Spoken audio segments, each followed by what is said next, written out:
QSO Today episode 426, Michael Fluegemann KE8AQW. This episode of QSO Today is sponsored by ICOM America, makers of the finest amateur radios and accessories for your ham radio station, and by Nuts and Bolts magazine. Welcome to the QSO Today podcast. I'm Eric Guth, amateur call sign 4Z1UG, where I demonstrate the diversity and relevance of the amateur radio hobby and its impact on society by interviewing ham radio operators, many of whom played vital roles in shaping our technology through the amateur radio hobby. And while many people might say, ham radio, do people still do that? This podcast demonstrates through in-depth interviews just how amazing, diverse, and dynamic the amateur radio hobby continues to be. You may notice that if you've been listening to the QSO Today podcast for the past 6.5 years, that I am starting to interview younger hams to get their perspective on amateur radio, their interests, and what potentially can drive talking points about our amazing hobby that will interest younger people in ham radio. Michael Fluegemann, KE8AQW, is an active ham, now an engineer at the Ford Motor Company. He caught my attention from his leadership in the University of Michigan Amateur Radio Club and what he wrote about it, and a YouTube video on using the Morserino CW trainer that I have just purchased and assembled. Michael brings an interesting younger perspective on amateur radio in this QSO Today. KE8AQW, this is Eric, 4Z1UG. Are you there, Michael? 4Z1UG, KE8AQW. Good afternoon, Eric. I am here. Good morning, Michael. Thanks for joining me on the QSO Today podcast. Can we start at the beginning of your ham radio story? When and how did it start for you? Sure thing. So I actually didn't get into ham radio until I was in college. My father used to be a ham. He got his license when he was in college, NHGBK, Great Big Kilowatt. But he never had a station in my house growing up, so I didn't really see it. I do remember before college that I was on a Boy Scout camping trip, and they had a setup there, which was kind of cool. But I was in my junior year, and our electromagnetics professor mentioned our club had a meeting tonight, and Ham, Don Keith, and 4KC, who wrote a book, the Ham Radio Dictionary, was presenting. So I went to the meeting. It wasn't until, that was in September, it wasn't until March that I finally tested for my license. And then in April, I upgraded to Extra. And that summer I came home and interned at Ford Motor Company, and they also had a ham radio club. And so I did field day with them, and then I ended up going back to school and being more involved with the club there, and just been doing it ever since. Don Keith, N4KC, was a guest in episode 39 of the QSO Today podcast back in 2015. So I'll redirect people back to that episode if they want to hear more about Don. Don has also been a presenter at the QSO Today Virtual Ham Expo. But let's go back even before that, Michael. Did you have an interest in technology and electronics even before you were a Boy Scout? I don't know. I think I really started enjoying electronics in high school. I remember I had a physics class, and we had an electricity segment, and that one was probably my favorite, and that's kind of when I knew I wanted to be an engineer. Really? Just from that? Well, my dad also is an engineer at Ford, and so I remember I did get to go to take your kid to work day with him a couple times and see the different stuff they had at their buildings. What is the hometown then? I live in Plymouth, Michigan, and Ford is located in Dearborn, Michigan, so only 30 minutes away. Plymouth is a bedroom community or a Ford bedroom community of Dearborn. Yeah, a little bit. You know, we have some neighbors that work at Ford, and some of my scout leaders worked at Ford, so Ford is a very big family company. You'll find a lot of employees that say, yeah, my dad worked here, my uncle worked here, my grandfather, so it's definitely very popular in the area. So it's a multi-generational company? Absolutely. And is it still as strong as it was when, say, your father started? I think so. Recently, you know, Ford's been talking a lot about bringing electric vehicles. The electric F-150 is really cool, as well as the electric Mustang Mach-E. And so they're definitely working on some cool projects. Okay, so let's back up a little bit further. You mentioned that you were in the Boy Scouts. It's my understanding that you went from 0 to 100 miles an hour in 60 seconds, and you have the Eagle Scout. Is that right? That's correct. I earned my Eagle Scout back in 2010, and I have two younger brothers that also earned their Eagle Scouts in the same troop. Were your parents actively involved in Scouts with you as Scout leaders? Oh, yeah. I remember in Cub Scouts, my dad would help make the Pinewood Derby car, and my mom would help with like the den meetings. And then once I crossed over into the Boy Scouts, Scouting BSA as it's now called, my dad would go on all the campouts with me, and it was just a lot of fun spending time with my family. And were you exposed to amateur radio at all in the Boy Scouts? Not really. It wasn't until after I got into it in college where I really knew a lot about it, but there was one camporee where I remember different troops would set up different like stations, and you'd go around and do all the activities. And there was one where they did have a radio set up there, and I believe we got to talk to a pilot or something, and that was really cool. But that was like a one-time thing. Along with you and the other boys who might have seen that, did that leave an impression? I thought it was super cool, talking to someone over the radio who's not there. I remember one Christmas we got a set of walkie-talkies, me and my siblings, and the people who gave it to them had some, and so we could like talk to them as we were driving away from their house. So I think between that and the scouting thing, radio has always been kind of fascinating. How old are you, if you don't mind my asking? I am 28. So you're of a generation that kind of grew up with a cell phone, perhaps, at an early age. A lot of my friends did have cell phones. I got my first cell phone when I graduated high school in 2012, and it was a slide phone, actually, so it had a full keyboard, but I never had, like, internet on it. Eventually, the cell carriers pushed smartphones on everyone, so then I got a smartphone a few years later. But well, was that a choice that your parents made for you, or when you were in high school, were there kids that actually had phones? Oh, yeah. I remember I did marching band in high school, and so sometimes to get picked up, I'd borrow a friend's phone and be like, hey, we're done, or if I need something, I could borrow a phone and call my parents up. So you were a clarinet or oboe player in the marching band? I played clarinet growing up and marched clarinet through high school and college, but I also had the opportunity to play French horn in our band class in high school. I guess the question I'm asking is, one of the things that I think that we don't necessarily get right as older hams when we're trying to recruit younger hams to the hobby is that we think that kids who grow up with smartphones or cell phones, that the idea of connecting to people over radio is passé. So the fascination that we had, us hams that have been around a long time, that we had with radio isn't there for kids. What do you think about that? I think it's still a little fascinating. I mean, people are used to the cell phone, sure, and they can call people, but the thing with the cell phone is you kind of have to know who you're going to call. You need to know their number.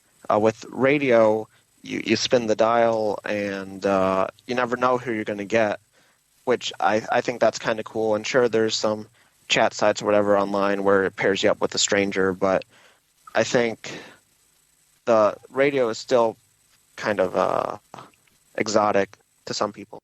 Well, is it exotic to you? Yeah, for me, I really like all the stuff you can do with it, the technology. I've gone into building a lot of kits.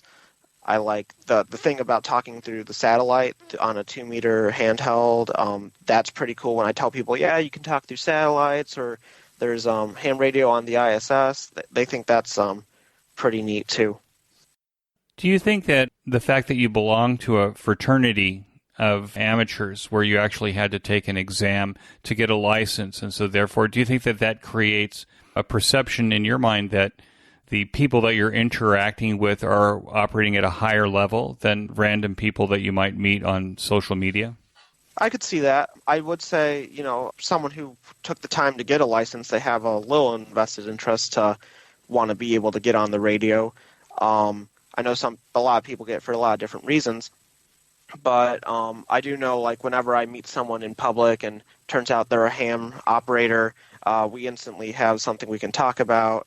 what sort of modes you operate, radios, and stuff like that. So that it is nice that when you meet someone with the same hobby, you then have stuff to talk about with them. When you were a marching band member, did you have other hobbies? I did. In college, I was involved in a lot of different clubs. Our school had a SAE Baja team where they'd build a vehicle and then they'd race it against different schools on different tracks, and that was a lot of fun building the car with them. I also do a lot of volunteer work. To this day, I still volunteer with the Boy Scouts. I'm a radio merit badge counselor, and I also volunteer with some other organizations, particularly in youth leadership. The idea of volunteerism, was that something that was driven by your parents? I think it was through school, through scouting, the value of giving back to other people has been very important, and so it's something that I hold important to me. It sounds to me like your brothers are also headed to Eagle if they haven't gotten Eagle already. Your parents are very active, or were very active in the scouting organization. I'm hearing something that I somehow think is unusual, but maybe it's not unusual at all, and that is this interest in volunteerism for the sake of helping somebody else, that sometimes I guess maybe if we watch the media or we listen to the media that this is not prevalent in your generation, it seems to me. Do you think that I've got the wrong idea and that perhaps volunteerism in your generation is actually more common than not? I think it's definitely one of the top values in scouting, and so I believe me and my family and my brothers, we got that value definitely from being involved in that. But when I did a master's degree at the University of Michigan in Dearborn, and they have a lot of volunteer orgs like the Lions Club or Key Club, Key Club's high school, I guess, Circle K. So I got to volunteer with them, and they would do like food packing at our local food bank or a Habitat for Humanity house. And so I do think, and it's an awesome way to meet new people and try new things.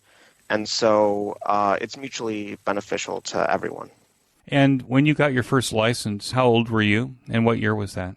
I got my first license in 2015, so I would have just been turning 21 that summer. And that was a technician class license? Yes, in March I tested for my technician class, and then in April I tested for general and extra on the same day. Was KE8AQW the call sign that you received? That was your first call sign? It is. What's neat about that is one of the Elmers from the University of Alabama club said, one of our former members has the suffix AQW. And so that was kind of neat to know. And then recently here in Michigan, I started doing some SKCC, Straight Key Century Club, weekend contest with another guy, KE8AQW. So his call sign is also very similar. What was your first rig?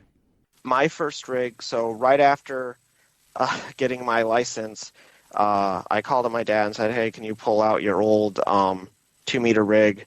And so I believe he had, it was a Yaesu FT208, which the battery was dead in it, and so we had to get a battery, and it also didn't have a tone board, so you couldn't really use it on most of the repeaters. But I believe one of the other hams down at the club there gave me a Baofeng, and then when I came home for the summer to work at Ford, I bought a ICOM 745 from the Ford president at the time. And the 745 is, what kind of radio? Was that a all band? That's an HF. I don't think it had 6-meter, but I think it was, it might have had 6-meter, but it was everything down from that, down to 160. And what kind of antenna did you put on your house when you got the 745? It was my dad's old antenna. He actually had it on his parents' house in Cincinnati where he grew up. It's a vertical with traps in it, so it was a 5-band antenna, and I put it on a stake in the yard, and that worked well for a lot of time. I still use it, actually. So that's like the high gain 5BTV, something like that? Yeah, it's very similar. It's not the 5BTV, but it's very similar. Oh, I have it here. It's the high gain Model 18 AVT. Yeah, very similar design. And how does that work for you? It works good. I use it for most of my operation here from the house. I've been able to work several states and some DX as well, but it just depends on the propagation. And now this message from ICOM America. Heard it, worked it, logged it. This summer, keep your competitive contesting edge with ICOM. Our high-powered base stations cut through pile-ups, letting you work the bands and log those contacts. Contest from the comfort of your home or remotely with the RSBA1 app. The ICOM IC7851 gives you a new window into the RF world, and its on-air excellence is unparalleled. With faster processors, high input gain, high display resolution, and a cleaner signal, it's truly the pinnacle of HF perfection. Features include dual receivers, digital IF filters, memory keyer, digital voice recorder, high-resolution spectrum waterfall display, enhanced PC connectivity, and an SD memory card slot. The ICOM IC7610 is the SDR every ham wants. This high-performance SDR can pick out faint signals in the presence of stronger adjacent signals. The ICOM IC7610 is a direct sampling software-defined radio that has changed the world's definition of an SDR transceiver. Its features include RF direct sampling system, 110 dB RMDR, independent dual receiver, and dual digicell. Create your own band openings with the ICOM IC9700. This transceiver brings direct sampling to the UHF-VHF weak signal world. This all-mode transceiver is loaded with innovative features that are sure to keep you busy that include faster processors, higher input gain, higher display resolution, and a cleaner signal. This has become the new de facto standard as a baseband rig for microwave operation as well. Features include 4.3-inch touchscreen color TFT LCD, real-time high-speed spectrum scope and waterfall display, smooth satellite operation with 99 satellite channels, dual watch operation, and full duplex operation in satellite mode. The ICOM IC7300 is a high-performance, innovative HF transceiver with a compact design that will far exceed expectations. This innovative HF transceiver digitizes RF before various receiver stages, reducing inherent noise in different IF stages. The IC7300 changed the way entry-level HF is designed. It is the go-to rig in my station now, and I love it. Features include RF direct sampling, 15 discrete bandpass filters, large 4.3-inch color touchscreen, real-time spectrum scope, and an SD memory card slot. Just know that you'll be very pleased with one of these fine rigs to enhance your contest, DX, and general ham radio operation in your station.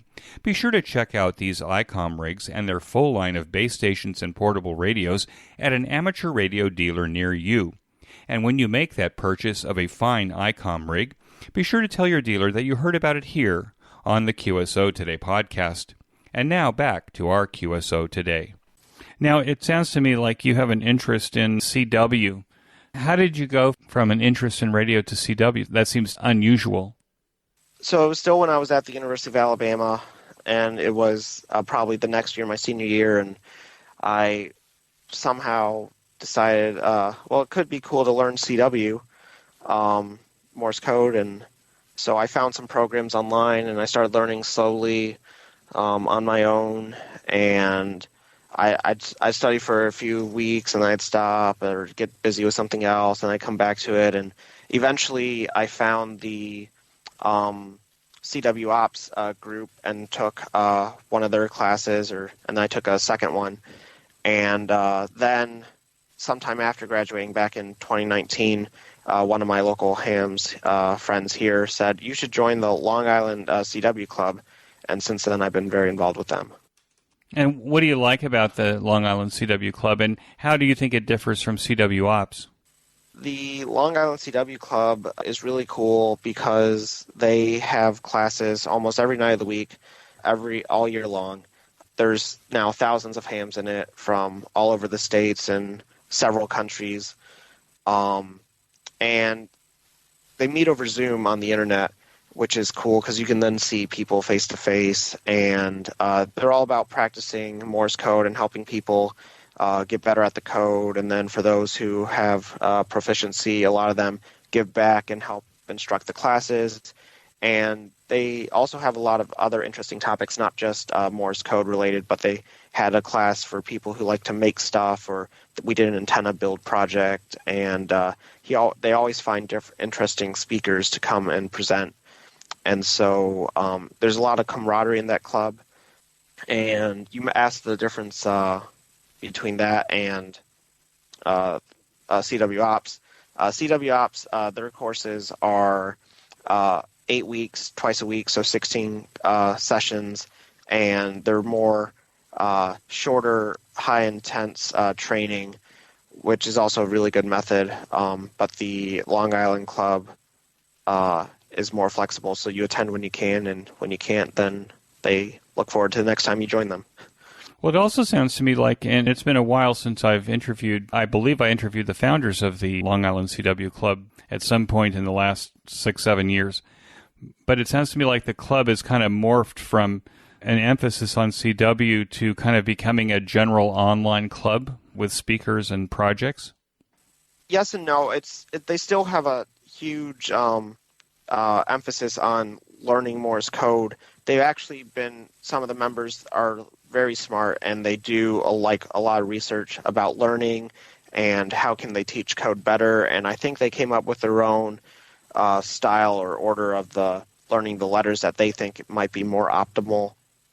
And so they also had projects trying to help people learn Morse code with hearing deficiencies or other different abilities. So that was really cool hearing about the projects they've been working on with that. But they also, want to expand to people's interests. So if someone has an interest in one thing, they'll try it. They never say no. Now, it's my understanding that you also operate QRP. I do. Like I mentioned, I build some different kits. One that I have that I really like is the QCX radio, and that's 5 watts. And I was able to build that kit, and I've taken it portable with me. I remember when I first built it, I was able to test it out and made some contacts for the 13 Colony Special Event Station. One time I was working in California and got to go to Yosemite and took a small rig with me and operated that portable. Recently I started sailboat racing since I lived near the Great Lakes, and my friends who own the boat let me stay on the boat one night, and I put a radio on there and strung an antenna up the halyard. So I really enjoy operating from different places. Right, so the QRP Labs QCX is a single band radio. Do you have a favorite band that you put that on? That one, I believe I built it for 20 meters because the antenna is slightly smaller. 20 seems to be open all the time, or at least a lot of the time. I think so, yeah. It's a very usable band. I just got through purchasing and assembling a Morserino Morse code trainer, and I saw on YouTube that you also have one. How do you use yours? So that is a really cool piece of technology. I use it for the internet capability. One of the most unique features, in my opinion, of that rig is that you can connect it through the internet, through different servers that people have established, and then have a CW QSO Morserino to Morserino over the internet. And it has a little decoder on the screen, so to help people who maybe have difficulty decoding, it'll give you a printout, which is a helpful feature. One of our friends in the Long Island Club has created a bot, a QSO bot.online, where you can have a simulated QSO with the computer, and then at the end it has a number guessing game, and it has passcodes that you try and collect them all. after you make enough QSOs. So that's my favorite feature. Oh, that's very clever. And you say that resource is also on the Long Island CW Club? You can definitely hear or learn about it through their club, but the main website, or that one website I mentioned, QSObot.online, you can read about that bot directly from his webpage. Perhaps you'll send me a link or two, and I'll put that in the show notes page for people to follow up with. So you like the idea of using the Morserino as a transceiver? Right. It's a great training tool when learning Morse code. Listening to clean code is slightly easier than listening to fuzzy code, especially when you're first learning. And so going Morserino to Morserino like that, you don't have any of the other artifacts, so it makes it slightly easier. It's also portable. Like I said, it's very small, and so you don't have to bring an antenna with you if you have that device. The only issue is then you have to coordinate with someone on the other end, because sometimes there's not always someone there. If you don't have your own travel router, you have to set up the Wi-Fi on it. Correct. Which is not so difficult, but I recommend to people that they carry their own travel router for hotels and stuff, and then you never have to reconfigure all of the gear that you're taking with you. Exactly. A cell phone hotspot works great for that. Absolutely. Well, this is very interesting. One of the things I've noticed about the Morserino, when you set the send speed for 15, if your spacing isn't right, then your whole words don't fall the way they should. And so therefore, as a training tool, it really can get you to a point where you're actually sending the characters at the right speed, and the spacing between words is also right. Have you discovered that seems to work for you the same way? Yeah, exactly. You'll think you'll send a word well or your call sign right, and then you look at the screen to see what you sent, and you're just like, oh, there's a space there that you didn't mean to put in. So it'll definitely keep you on your toes about your spacing and cleaning that up a bit, which is helpful, because some hams were saying, I didn't know all this time I've been sending my call sign swung and these letters are crammed together. And so it can help you make proper spacing. This sounds like a commercial for Morserino, and I guess it is, because it's really a very clever and cool device. I read something that when you were at the University of Michigan, you were involved with its amateur radio club.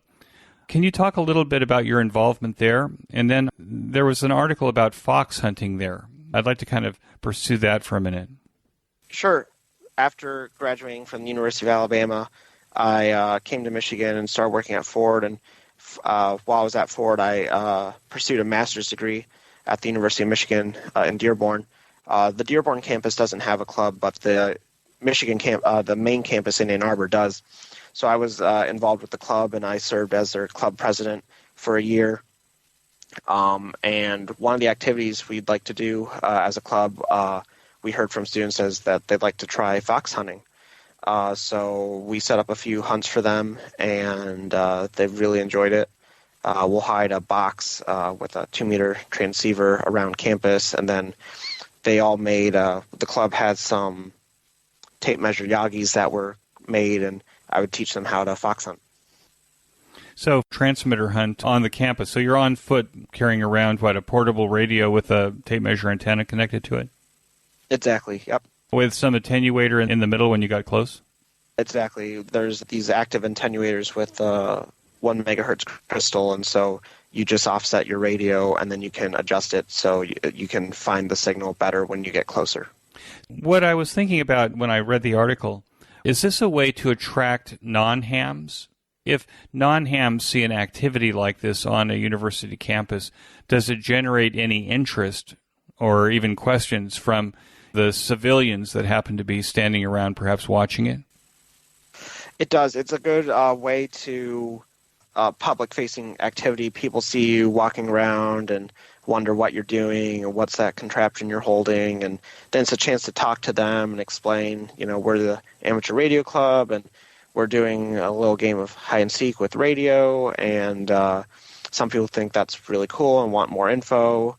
I think for being a university club, one of the main things you want to do is get exposure and keep constantly recruiting new students as people graduate. Do you think that university amateur radio clubs are probably a better mechanism for bringing younger people into ham radio than maybe the local radio club in the town or neighborhood that you grow up in? I definitely think they do have some benefits. One being when you're on a university campus, the radio station's right there, and typically you can gain access and use equipment that you probably wouldn't own yourself. The other benefit is they are typically have a lot of activities going on. Some other clubs might not have as much programming, and also people are similar age, so that also really helps. I want to take a minute to tell you about my favorite podcast, the Ham Radio Workbench Podcast, with George, KJ6VU, and now joined by Rod, VA3ON, Mike, VA3MW, Mark, N6MTS, and Vince, VE6LK. Every 2 weeks, George and company offer up a status report on the many amateur radio projects on their workbenches and explore projects on their guests' workbenches. This group is project active and prolific, covering many technical areas of amateur radio. So the next time you want a deep dive into ham radio electronic project building, or to learn about technology, tools, test equipment, construction techniques, and the rest, listen to the Ham Radio Workbench podcast, available on every podcast player and channel. Use the link in this week's show notes page to get to the Ham Radio Workbench podcast directly. And now back to my QSO. When you were at the University of Alabama and also the University of Michigan, were the amateur radio clubs active on those campuses before you arrived? I believe so. The Michigan Club has been around for, I think, 100 years at least, or they've been around for a very long time and have a huge, rich history. The Alabama Club, I'm not sure how long they've been around, but they've been also around for a while. They have their own repeater. Both of them have repeaters. Both of them have HF stations. And so now their membership is slightly smaller than several of the other clubs on campus, but they've always seemed to have a core amount of members. Are you involved in other amateur radio organizations? I'm involved in several. I currently serve as the president for the Ford Amateur Radio League, KE8AQW. I'm involved with the Long Island Club, where I lead a class on Sunday mornings, helping people set up their Morserinos. We have another local club, the Livonia Amateur Radio Club, K8UNS, and the Ford Club and the Livonia Club do field day together. I got into fox hunting through a Motor City Club, and they hold fox hunts in the summer. Between all those, I try and keep busy. Oh, and then with the Scouts, I try and get them into radio as well. And you do that with like Jamboree on the Air? Right, Jamboree on the Air. I try and participate in their events. I actually learned of a council through some friends in the Long Island Club in North Carolina that had a Jamboree on the Air event. And so during the pandemic, when I was working remotely, I was able to drive down there and do a Jamboree on the Air event with them. And their Boy Scout Scouting Council has an amateur radio club dedicated to Scouts. So I thought maybe that could be something we could try and start up here in Michigan. And then the Radio Merit Badge has, there's 4 different options: a broadcast, shortwave, amateur radio, and then radio direction finding as like a different path you can take. And so when I offer the Merit Badge, I show them the amateur radio side. I'm just now becoming a Radio Merit Badge counselor for the local group here. So I'm anxious to see whether we can make any hams out of them. I think I read somewhere, Michael, that you were involved with Scouts at Philmont as a volunteer. Could you talk a little bit about that and how ham radio played a part in that activity? Sure. One of our local Michigan groups had some Scouts that were going to Philmont High Adventure Camp, which is in the mountains in New Mexico. And I'd never been before, and they were looking for another adult to go along with them. So I signed up. When I heard about this trip, I was really excited because I knew I could bring a ham radio set with me and possibly operate from some of the summits there. And so I made sure that was my one personal item that I could bring. And which radio did you take? So for that, I ended up borrowing an Elecraft KX3 from one of my ham friends, and I took a end-fed trail-friendly antenna, and for the mast, I took a telescopic fishing rod, which actually came in very useful for another item. For fishing, perhaps? You would think so. Actually, while we were on the trail, at every stop, we had to string our food up onto a bear line over a cable. And while we were practicing learning how to throw the rope over the cable, we accidentally got it stuck, and it sort of made a knot around itself, and we weren't able to pull it out. And so, luckily, with this fishing rod, I was able to sort of fish it in between the knot and then loosen it by wiggling it back and forth, and we were able to save the rope, and everyone thought that was pretty cool. And did you make any contacts? We did. We hiked through 3 summits. There's one in the northern part of the camp called Mount Baldy, and we didn't go to that one, but we went to 3 other ones. And at each one, I made probably 5 or 6 QSOs with Morse code. And I did, at one of the sites, was able to make a voice contact as well. And did you do those under the auspices of, say, Summits on the Air, or just to make the contacts? I did. It was for Summits on the Air. I don't normally participate in Summits on the Air a lot. That was my first time. But leading up to the trip, I went on the Summits on the Air website and researched all the summits that we would be passing through on our trek. And then you used some method of alerting people that you were actually on the summit, or you just started calling CQ? I did. Before going on the trek, I pre-recorded my planned activations, and then when we were on the summits, our cell phones had just enough signal that I was able to post on the website, spot myself that I was activating, and then I started calling CQ. And did you make any converts to amateur radio out there at Philmont? So our guide, when we first got to camp, our guide helped us get all our gear and set up, and he said he had some interest, and so I gave him some resources about how he could test over Zoom with the Greater Los Angeles Amateur Radio VE group. And then a couple of the scouts, their dads actually were hams, and one expressed interest to me that he'd be interested to get a license, but I'm not sure if they've followed through yet. Do you think that there's some kind of collateral material that you should probably carry if you come across somebody that might be interested in ham radio? Ooh, I haven't really thought about that, but I think maybe if you had like a little business card or maybe even one of your QSL cards or a pamphlet or something that with a QR code that they could take, and then maybe they'd see some resources after the fact. That could be a good proactive thing to do. Actually, I made QSL cards that have a QR code on the front that go to my website. I found that to be kind of handy. I carry those around with me in my backpack in case I run into somebody that has an interest in ham radio or thinks they might. When you talk about doing summer fox hunts, are you doing any fox hunting or transmitter hunting where you're actually doing it from a car and driving miles and miles? Yes, that's how the Motor City Club does it. They typically will transmit on the repeater input, and they will hide within 20 miles of the repeater site in their car. And when you're hunting, you listen on the input, and then you can also check on the output of the repeater to make sure that they're transmitting. But you listen for them on the input frequency, and then it's the car with the least miles driven that wins, and when you win, then you hide. You're the one who hides for the next month. And then typically after, we'll go get lunch somewhere.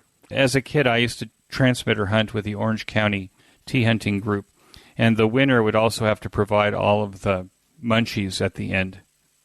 Oh, that's a good way to do it. Some of the people I've hunted against with that club, they will have their car has a moonroof, and so they developed a mast with plexiglass, and then they can turn their beam while they're sitting in their car instead of having to get out and take a measurement.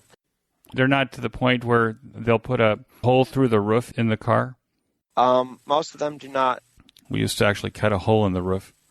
Yes, since they have the moonroof, they haven't had to resort to putting a hole in. But I've heard of some would made a mount for their mirror or something. Or a beam box.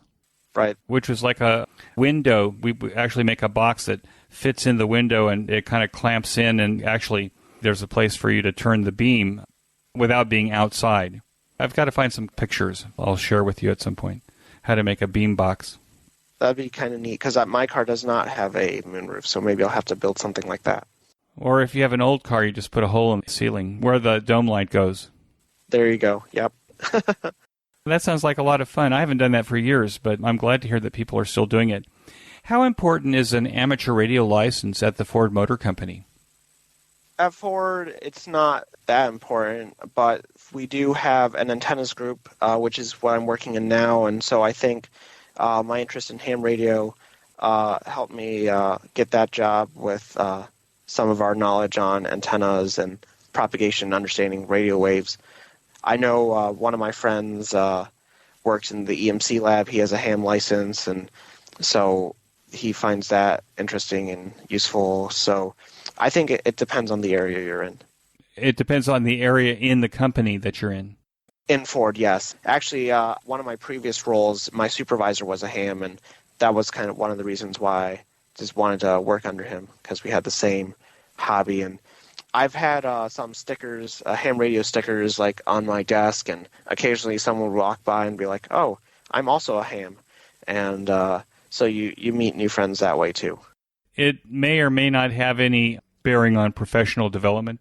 Yeah, I'm not sure about that. We do, internally we communicate, we have WebEx teams, and someone created a WebEx team chat for ham radio enthusiasts, so we have about, I think, 40 people in that chat now. Oh, that's not bad. How many people are on the Ford campus? Oh, here in Dearborn, back when we were all in the office, we have, I want to say, I'm probably going to get it wrong, but a few thousand at least. And they're actually working on renovating our campus, and one of the buildings is going to sit like 3,000 or 6,000 or something, a huge number. So there's quite a few engineers here in their engineering campus, not to mention all the plants as well. What's your ham radio goal for the next 12 months? For the next 12 months, I'd really like to offer the Radio Merit Badge, 2 more groups. I also would really like to plan a Jamboree on the Air event for next year. And then there's a few contests I always like to participate in. November sweepstakes, which is coming up this month. And then the Michigan QSO party is one of my favorites. There's a few other, like North America Sprint. Those ones are a lot of fun. So those are some of the things I hope to participate in. Now, these are all CW activities, right? Some of them are. Like the Michigan QSO party, you can do voice. The November sweepstakes, they have a weekend for CW and a weekend for SSB, so I hope to do both. But I do like operating Morse code. Do you think that your operating Morse code has made you maybe more open to being a participant in contests, like the November sweepstakes and the QSO parties? It's definitely another option. I do think once I started learning Morse code, I really wanted to. One of my goals learning the code was I wanted to get proficient enough that I can participate in the November sweepstakes. I wanted to get proficient enough to try Morse code in field day. That was always one of my motivations, learning Morse code so I could do some of those contests. But before that, I was participating with, like when I was at the University of Alabama, I did November sweepstakes on voice, and I've done field day on voice before, so I did enjoy contesting before code. Do you have an amateur radio workbench? I do. It's here in my room. I have a soldering station and a power supply and an oscilloscope and a few other tools to try and make stuff. What piece of test equipment are you missing right now that you'd like to have? For a while, I was really hoping I could get like some sort of frequency analyzer, but I found the Nano VNA. One of my friends told me about it, so I got that, and that tool's really cool. You can measure, I guess, filters or antenna performance, and so I suggest everyone get one of those. Right, and the price is not bad. At under $100, I think you get a fair amount of performance. Right. There's a few different models out there made by different people, and some have extended the range. But yeah, for under $100, you can get a really usable tool. If you could have any rig that would work around the way that you operate, what would you have right now that you don't have now? Right now, I use the ICOM 756 as my HF radio. I like it a lot. It works very well. I really like the Kenwood TS590 SG. That's the newer one that came out. I really like the Kenwood, so if I were to upgrade, I'd get that one. And that's based on features that support your CW operating? It is nice for CW. The one thing that radio has is it has a couple support programs. You can use it for like remote operating, so I could potentially have the radio on and then operate it from a remote location when I wasn't sitting in front of it through the computer. What do you think the greatest challenge is facing amateur radio now? I think one of the greatest challenges is continually trying to recruit younger hams, newer hams. I'm sure, as you know, a lot of the population is getting older, and back when it was first popular and Heathkit was around and everyone was built them in their youth, a lot of those folks are now older, and so I think if we really want to keep it a viable hobby, we should work to incorporate more young people to participate. And how would we do that? What do you think the hook is for younger people? I mean, you see younger people now, they're now carrying smartphones, and they're now able to connect to everybody in the world using a whole bunch of different things. What do you think the hook is in order to gather their attention? I think the hook for younger people is probably experimenting with the technology. There's a lot of the digital modes out there, stuff you can do with computers, Arduinos, and Raspberry Pis. You can build software-defined radios or play with software-defined radios. I know the Michigan Club has built like a Whisper beacon out of a Raspberry Pi that we've been experimenting with. And so the opportunity to tinker with electronics, I think that is probably the cool factor. We will return to our guests in just a moment. Nuts and Bolts Magazine is a new sponsor and is an amazing resource for new and old hams alike. Click on the banner to get your online or paper subscription of Nuts and Bolts. A new way to show your support of the QSO Today podcast is to buy me a coffee. I consume gallons of coffee to create this weekly podcast. Invite me for coffee by pushing the yellow button, Buy Me a Coffee, on the QSO Today show notes page. And now back to our QSO Today. Are you involved with a maker movement, maker fairs? So actually the Ford Radio League supported a maker fair here in Dearborn at the Henry Ford Museum for multiple years. I think the fair has not been held since 2019, but we would set up a booth and put some HF antennas on the roof and run the radios and, demonstrate it to all the visitors. I myself don't own a 3D printer, but some of my friends do, and I've had the chance to experiment with them, and I think that's a lot of fun.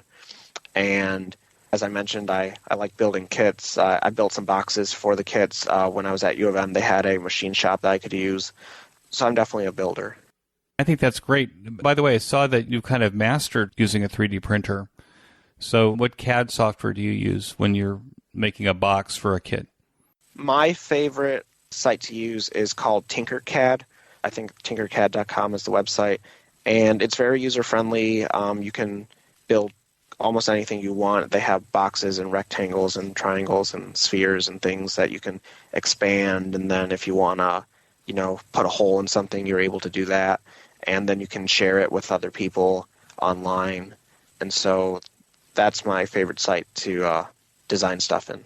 And there's a lot of sharing in the 3D printer community. So if you're looking for a box for something like a QCX, if you wanted to repackage your QCX, there's probably a lot of people that have already printed boxes for that, so you can find maybe some design.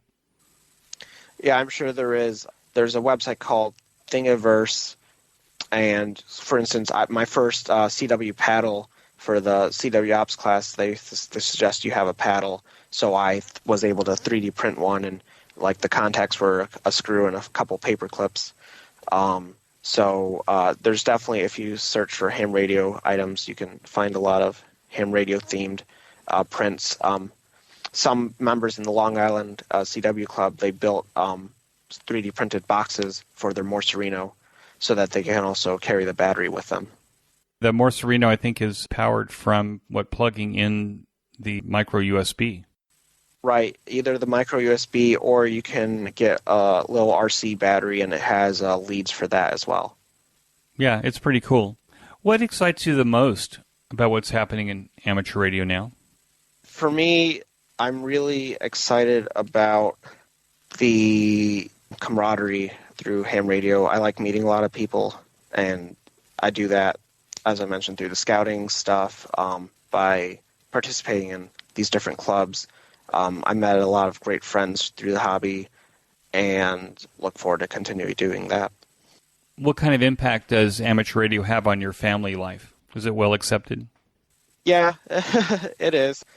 They prefer that I keep it contained a little bit, don't have all the static blasting when they're trying to watch TV, so wear your headphones and don't put antennas all through the yard, so try and keep that stuff managed. They don't mind me doing the hobby, and I've written a couple articles for like QST or their other magazine On the Air, and they think it's kind of cool that I get to talk to these people.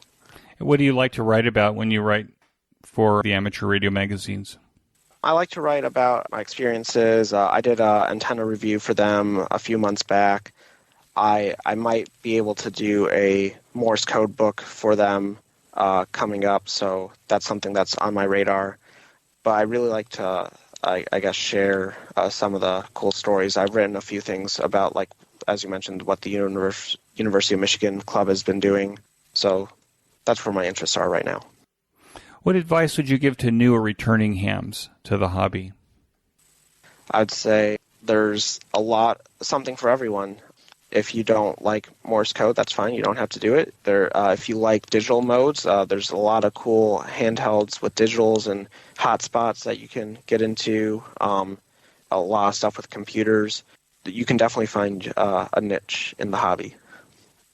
Michael, I want to thank you so much for joining me on the QSO Today podcast. I really appreciate your point of view, and you've actually given me some ideas that I hadn't thought of before in terms of what I might do to interest some of the younger people around me in ham radio. So with that, I want to thank you so much and wish you 73. All right, 73, Eric. Thanks. That concludes this episode of QSO Today. I hope that you enjoyed this QSO with Michael. Please be sure to check out the show notes that include links and information about the topics that we discussed. Go to www.qsotoday.com and put in KE8AQW in the search box at the top of the page. My thanks to ICOM America for their continued support of the QSO Today podcast.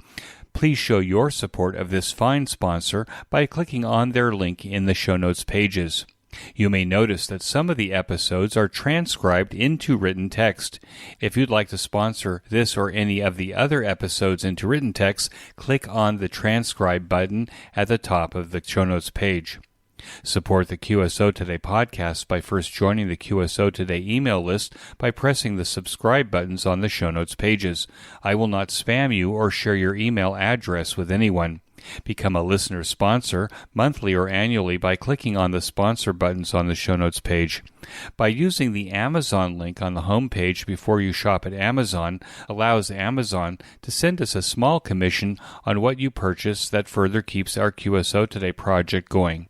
I am grateful for any way that you show appreciation and support. It makes a big difference as we work towards episode 500.